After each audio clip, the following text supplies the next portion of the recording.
Ẹ kúrọ̀lẹ́ o, a kí gbogbo yín o.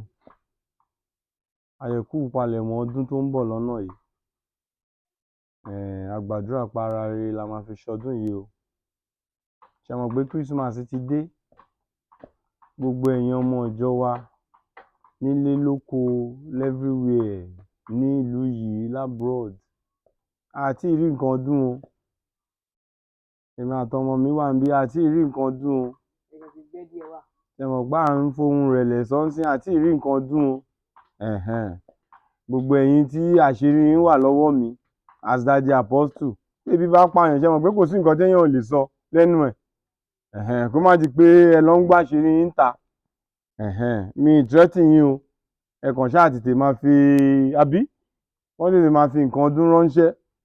Àṣírí yín wà ó dẹ̀ fresh níbi tó wà. Mi ì gbàgbé o. Tébi bá dẹ̀ ti pa mí jù, ó possible kí n máa ṣe kí ni?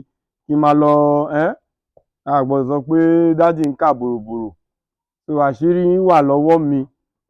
Ẹ̀yin tí ẹ ti wá jẹ́wọ́ ẹ̀ṣẹ̀ yín fún Olúwa tí mo dẹ̀ wà ńbẹ̀.